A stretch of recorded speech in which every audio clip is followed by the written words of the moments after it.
entender a luz é algo que vem desde a antiguidade. Diversos filósofos já tentaram explicar o que era luz. Entre eles, Empédocles foi um dos primeiros. Ele acreditava que a natureza era constituída de 4 principais elementos: fogo, água, terra e ar. E ele acreditava que a luz era um constituinte do elemento fogo, geralmente associado ao brilho que ele via quando tinha alguma coisa em chamas. Já para Aristóteles, ele acreditava que existia uma substância misteriosa que preencheria tudo ao nosso redor e que ele chamava de éter. E ele acreditava que as vibrações das partículas desse éter era o que gerava a luz. Já Euclides acreditava que a luz saía dos olhos, incidia em algum objeto e retornava com aquela informação. Ainda nessa história, existiu o pensamento atomista, moísta e existiu Ptolomeu, que estudou fenômenos como a reflexão, a refração, as cores, dentre outras coisas. Mas um dos maiores debates que surgiu foi, afinal de contas, a luz é uma onda ou é formada por partículas? E vamos dar um salto no tempo para entender de onde que surgiu estes questionamentos.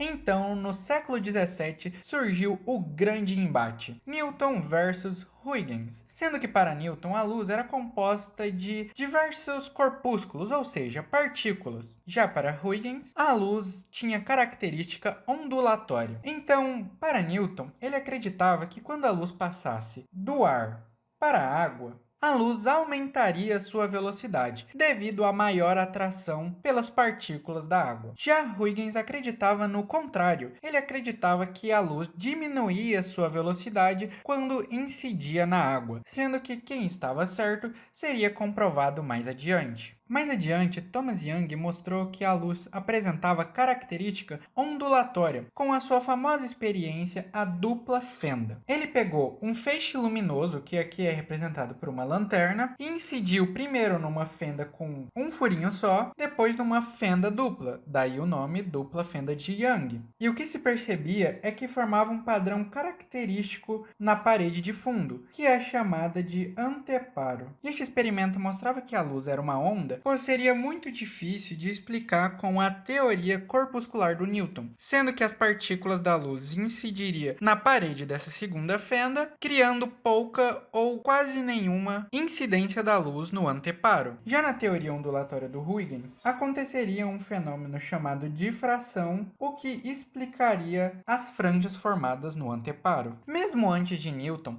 Galileu Galilei já tentava ter uma noção da velocidade da luz, sendo que ele calculou a distância entre duas montanhas e ele e mais uma pessoa subiu no pico dessa montanha, sendo que essa pessoa, meio que como um assistente, levou um farolete coberto com um pano, sendo que um farolete seria meio que uma lanterna. E então ele tentava calcular o tempo que a luz demorava para chegar no olho dele e, com base na distância, tentou calcular a velocidade da luz. O problema é que algum tempo depois se descobriu que a velocidade da luz é muito grande, o que causou um grande problema neste experimento do Galileu. Então quem conseguiu pela primeira vez fazer uma medição melhor da velocidade da luz foi Foucault, sendo que ele usava um jogo de espelhos que tinha nada mais nada menos do que 8 quilômetros entre cada um, para assim conseguir ter uma noção da velocidade da luz, sendo que Foucault também foi a pessoa que mediu a velocidade da luz na água, comprovando assim que Huygens estava certo. Mas mesmo depois do experimento da dupla fenda, que mostrava que a luz se comportava como uma onda, Einstein observou no efeito fotoelétrico que a luz poderia ser composta por partículas, que são os fótons. Ainda mais, ele postulou que a velocidade da luz é um limite de velocidade no universo, ou seja, nada pode ser mais rápido do que a velocidade da luz. E ainda por fim, Broglie percebeu que todas as coisas têm um caráter ondulatório e particular, o que é chamado de dualidade onda-partícula,